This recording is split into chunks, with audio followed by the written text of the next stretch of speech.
have never been easy to forget. That is not arrogance. That is just fact. People remember me when I walk into a room. They remember the way I carry myself, the way I speak, the way I make everyone around me feel like something important is about to happen. I was born under the sign of the lion, and I have lived every single day of my life understanding what that means. It means I do not shrink. It means I do not disappear. It means that even when someone tries to extinguish my light, I burn brighter for it. But I am getting ahead of myself. Let me take you back to the beginning. Let me tell you about the man who made the worst decision of his life, and let me tell you why.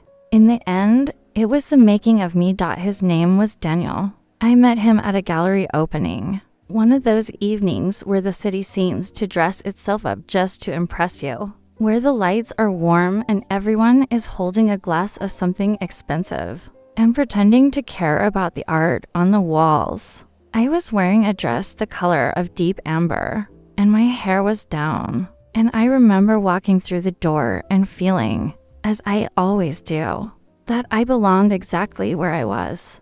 Not because I was performing anything, because I genuinely believed it. That is what Leo women do. We arrive places like we were always supposed to be there. Like the world organized itself around us.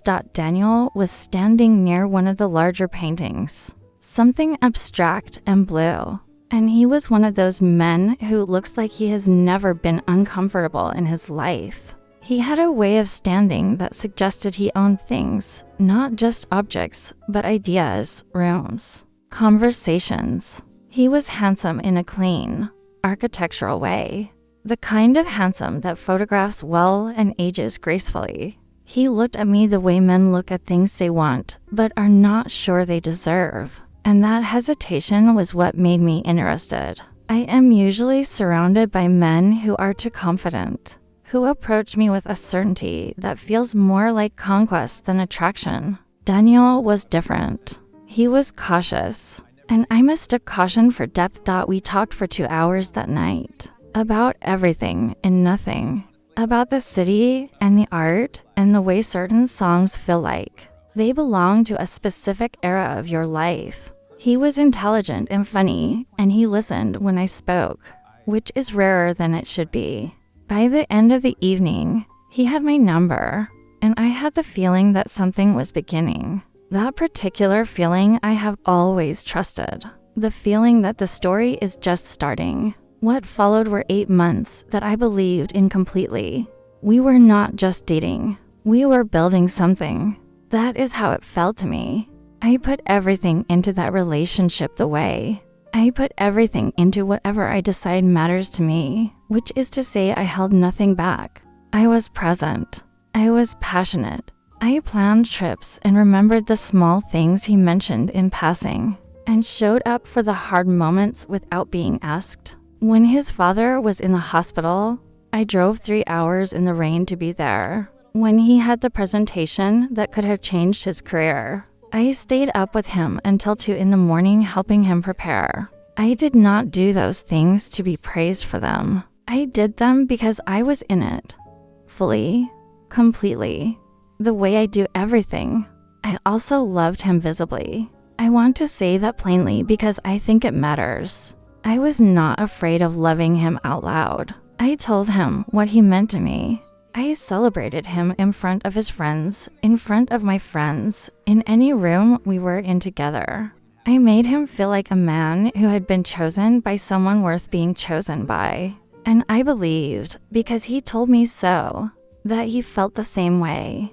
Here is the thing about Leo women that most people do not understand until it is too late. We are generous with our love to a degree that is almost reckless. We give and give and give, not because we are naive, but because we believe the person in front of us is worth it. We have a vision of people, a version of them at their best, and we love that version fiercely and without apology. The danger is that sometimes the person we are loving does not quite live up to the image we have built of them. And when that gap reveals itself, When the ordinary truth steps forward from behind the magnificent impression, the fall is significant. I did not see the signs clearly because I was not looking for them. That is my honest answer. I was busy being in love. I was busy building the life I had decided we were building together. I noticed small things, absences in conversation, a slightly different quality to his attention, moments where he seemed to be somewhere else while standing directly in front of me. But I filed each one away as stress or fatigue or the natural rhythm of a relationship, settling into itself. I told myself the story I wanted to believe. That is perhaps the one place where my confidence works against me. I can be so certain about what I have built that I refuse to see the cracks forming in the foundation. The day I found out was a Wednesday. There is something particularly insulting about a Wednesday. It is not even a dramatic day of the week. It is just the middle of things, the hinge of the ordinary, the day that exists only to connect what came before it to what comes after. I found out on a Wednesday because his phone buzzed while he was in the shower, and I was sitting on the edge of his bed, and the name that appeared on the screen was not a name I recognized, and the message beneath it was not the kind of message that leaves room for innocent interpretation. I sat very still for a long moment. That is what I remember most clearly. Not a sharp, immediate pain, though that came. First, there was stillness. There was the sensation of the entire architecture of 8 months reorganizing itself in my mind, every memory suddenly shifting its meaning. Every moment I had believed was solid revealing itself to have been hollow. The drive in the rain to the hospital, the late nights, the way he had looked at me at that gallery opening like I was something he could not believe was real. All of it refracted through this new lens. All of it suddenly meaning something different. He came out of the shower and he saw my face and he knew. That is one of the only satisfactions of that moment. The fact that he did not even try to lie. His own face collapsed immediately. Men who have been discovered do not have the dignity of their deception anymore, and he had none. He sat down on the other side of the bed and he started talking. And what came out was worse than what I had imagined. Her name was Claire. She worked in his industry, in a different office, in a city 40 minutes away. It had been going on for 4 months. 4 months of our 8 months together, which meant that almost the entire second half of what I had believed was our relationship had been shared, had been running parallel to something else, had been a performance on his part while I was living something I thought was real. He said it had started slowly, and then he had not known how to stop it. He said he had not meant for it to become what it became. He said he was sorry. He said all the things that men say when they have been caught, and they are trying to find the version of the truth that makes them look least terrible.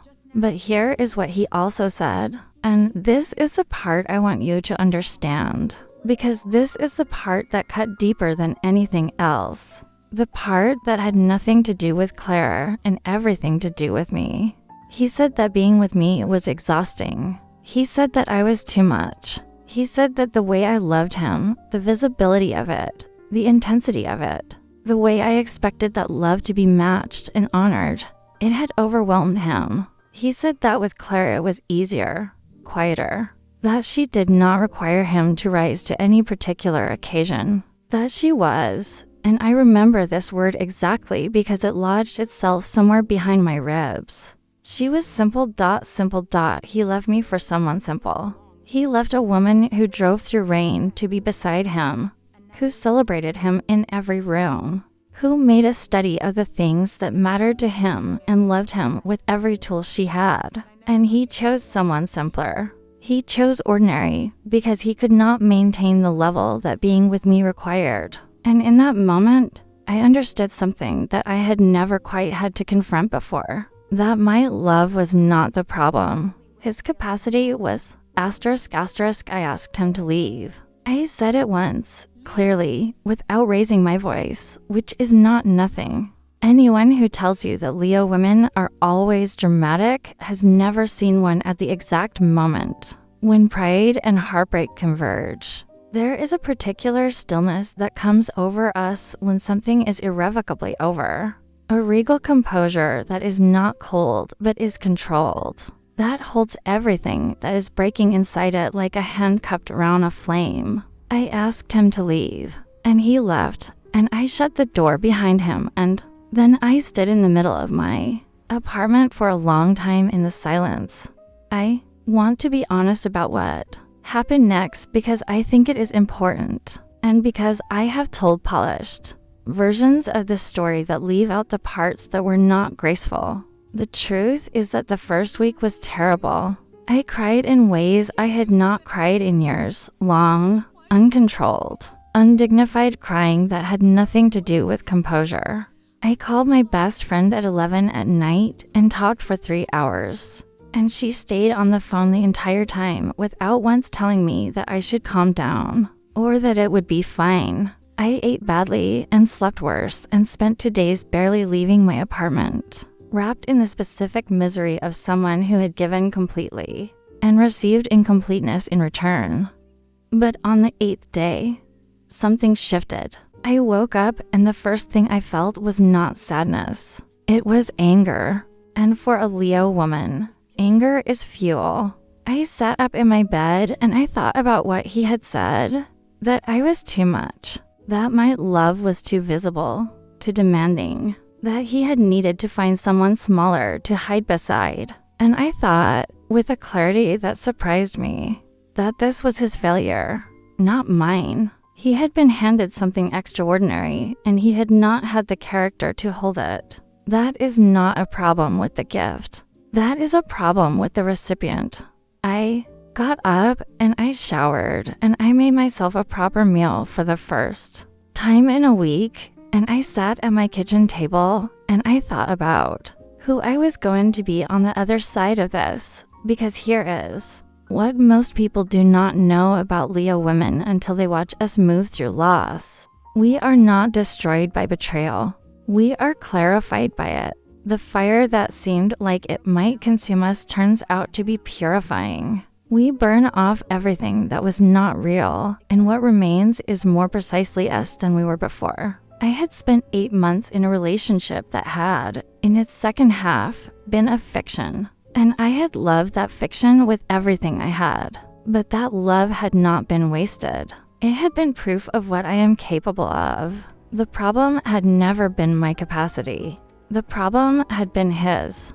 I started very deliberately rebuilding myself. Not from scratch. I was not broken. But I stripped away the version of me that had organized itself around him. The way I had unconsciously dimmed certain qualities because I sensed they made him uncomfortable.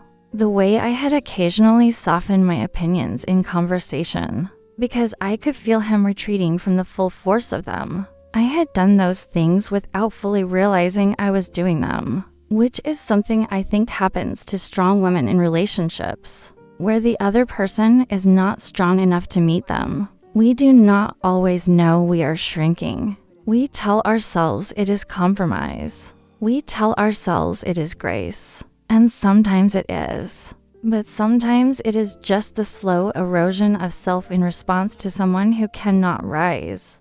I went back to the things that were entirely mine. I called the friends I had seen less of. I went to events I had quietly talked myself out of, because I had thought Daniel might find them too much. I wore exactly what I wanted to wear. I spoke in rooms without measuring my words against what I imagined his reaction to them might be. I took up space again, fully, the way I had before him, and each day I felt more like myself, the real version, the one that had not been edited for his comfort.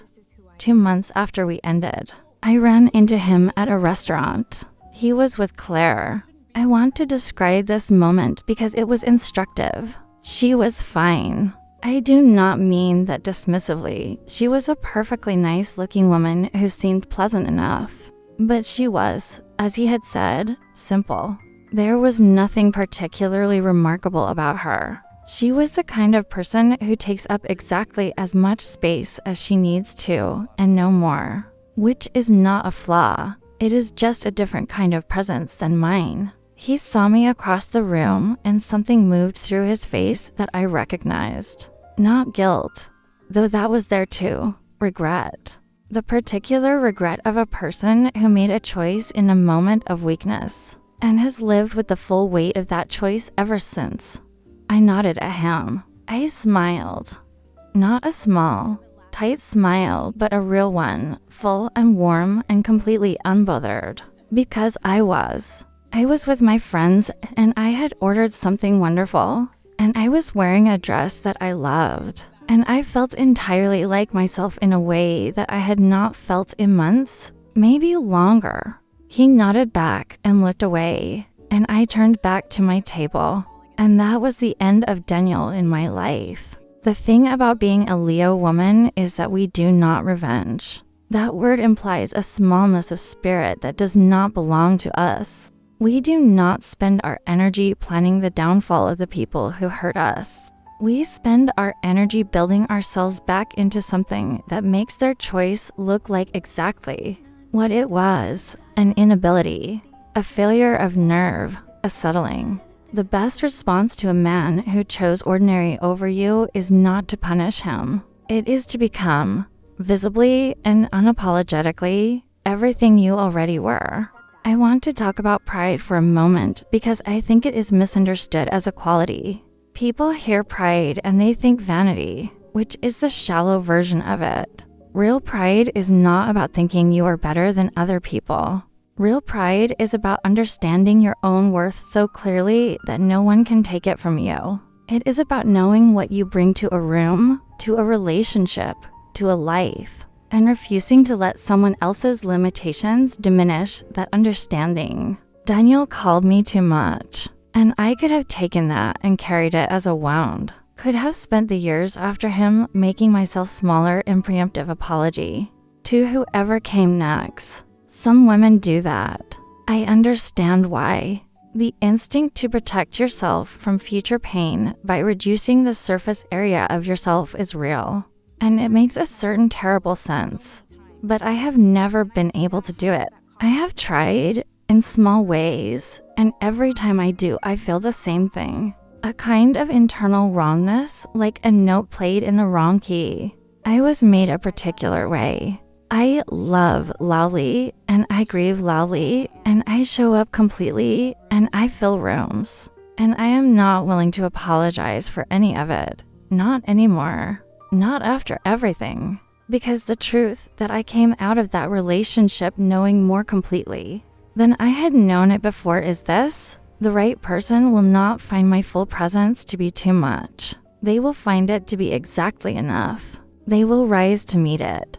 They will be capable of matching it, or at least of standing in it without flinching. And anyone who cannot do that is simply not the person I am meant to be with. I spent the months after Daniel differently than I had spent any significant period in my recent years. I spent them being entirely in my own company, in the best possible sense. Not lonely, not waiting. Just fully myself, building things, investing in the work that I cared about, spending time with people who gave back as much as they received, learning what it felt like again to be the full version of me, without the weight of someone's discomfort pressing against me.